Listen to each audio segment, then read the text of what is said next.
Crowdestate on kinnisvara ühisrahastamise platvorm. Selle kaudu kogutakse kokku liikmete raha ja investeeritakse ühiselt kinnisvarasse. Teiselt poolt on Crowdestate hea partner kinnisvaraettevõtetele, kes saavad oma projekti jaoks lisakapitali kaasata otse investeerimisest huvitatud inimestelt. Tegime intervjuu Crowdestate asutaja ja juhiga ning küsisime, kust selline idee ühisrahastusplatvorm luua üldse tekkis. See idee nagu kristalliseerus kuskil 2013 sügisel. Et ma olen nagu oma elu jooksul, nagu pool oma professionaalsest elust ma olen müünud väärtpaberitooted klientidele ja ma olen kohtunud ilmselt mingi tuhandete inimestega ja väga paljud inimesed ütlevad, kui ma nagu seda panga poolt pakutavat investeerimisfondi, et ei taha osta, et mulle ei meeldi see, et kas see risk on liiga suur või volatiilsus ei meeldi või tasud on liiga suured. Ütlevad, ma nagu ostaks kinnisvara hea meelega, aga mul on 500 eurot, mis ma teen?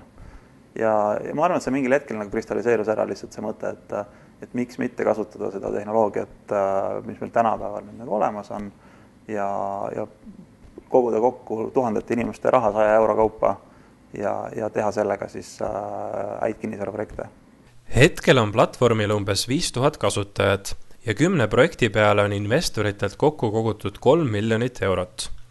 Esimese aasta kasvu peab Loit Linnupõld plaanipäraseks, kuid toob välja, et mõnevõrra positiivseks üllatuseks oli internetiplatvormis investeerimisest huvitatud inimeste rohkus.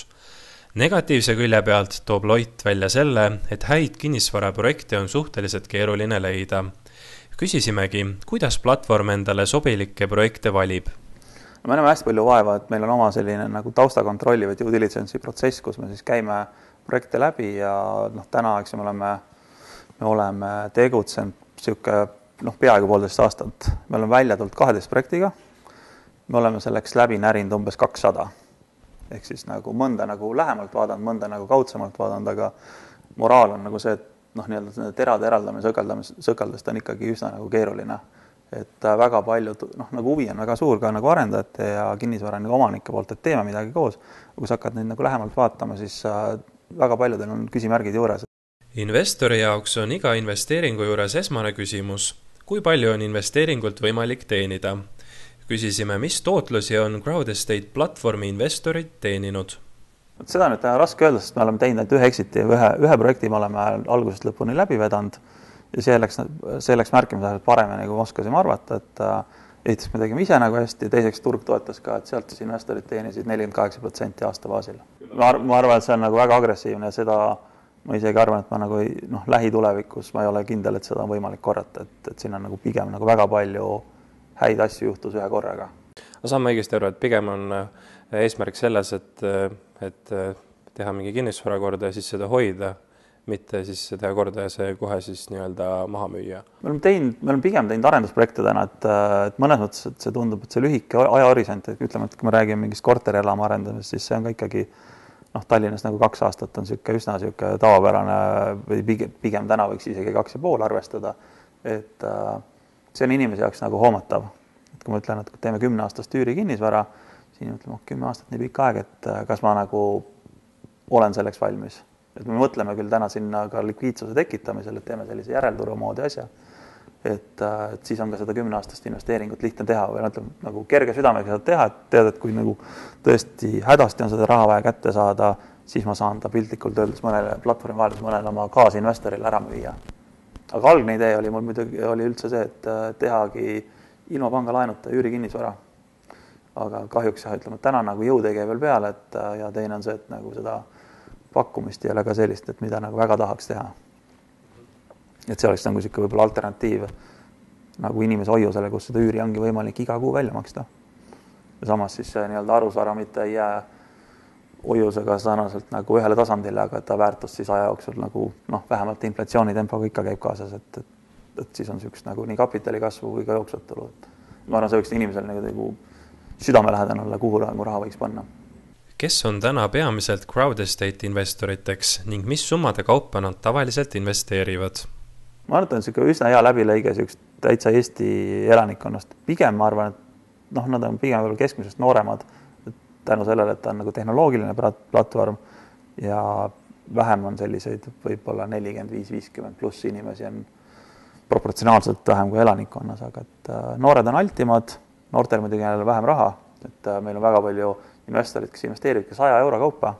Võib-olla see on nende selline ka teadlik valik, et hajutada oma sellist portfelli, et 1000 euroga ehitada nendele 10 kinnisvara investeeringust koosneva portfelli. Ma arvan, et see on iseenesest nagu väga okei mõte. Ja siis sellised keskmised minuvanused inimesed, eks ju, need investeerivad suuremad summadega. Kas investori jaoks on kuidagi see raha tagatud ka? Täna me oleme teinud projekte, kus ei ole. Et pigem me oleme eelistanud selliseid omakapitali tüüpi investeeringuid, kus tootlus on kõrge, pigem on risk kõrge. Me oleme proovinud teha ka 2 korda sellist madala riskiga pakkumist ja see, ütleme, et inimestele ei ole nagu väga meeldinud.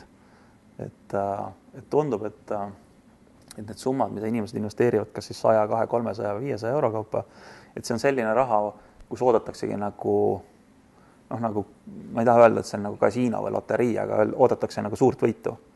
Et kui ma ütlen, et teeme rahulikult ja see teenib 12% aastas, siis inimesed kirtsutavad, kuidas kinnisvaras 12, et tegelikult tahaks 20 teenida. Investori ja arendaja vahel sõlmitakse Crowdestate portaali vahendusel eritingimustega laenuleping, mille järgi investor omandab proportsionaalse õiguse projekti tulule. Seega investeeringu tulusus sõltub sellest, kui hästi projektil läheb. Crowdestate portaali lähevad üles projektid, mille maksumus minimaalselt on 250 000 eurot. Kui projekt avalikustatakse, tuleb investoritel otsus teha kiiresti, et jaole pääseda. Rekordajaks raha kokkusaamisel on olnud ainult 4 minutit. Keskmiselt saadakse projekti jaoks raha kokku tundidega. Kuidas iseloomustab Linnupõld aga koostööd teiste Eestis tegutsevate ühisrahastusplatvormidega, näiteks Estate-Guruga? Me teeme erinevaid asju tegelikult, me teeme samas sektoris, aga me teeme meie kliendi pakkumine on hästi erinev. Et meie teeme, kuidas ma siis ütlen, meid huvitab väga selgelt selle projekti rahavoog.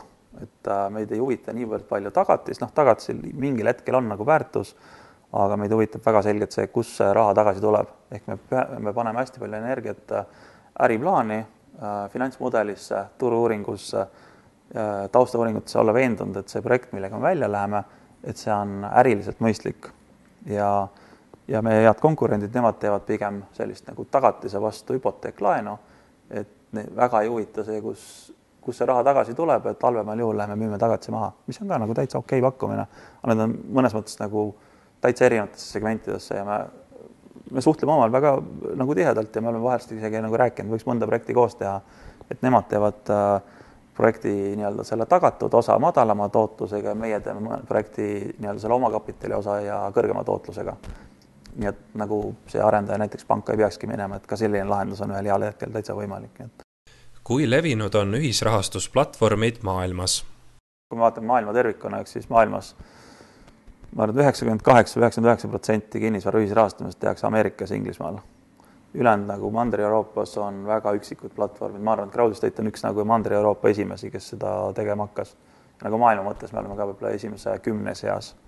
Aga Ameerikas on 2-3 platvormi, kes on väga hästi kapitaliseeritud ja teevad nagu suuri tehinguid. Et näiteks Fundraise nimene kompanii teeb, nemad ehitavad ühisrahastusega World Trade Center 3, mis on siis nagu massiivne pilvelõhkuja. Et nagu see näitab tegelikult selle ühisrahastuse, kus see piir üldse võiks olla, et see ei ole see, et sina ja mina paneme 100 eurot, et tegelikult ühel hetkel seal on 1 miljon inimest, kes igaüks võib-olla panevad 10 000 eurot ja siis tehakse nagu väga suuri projekte.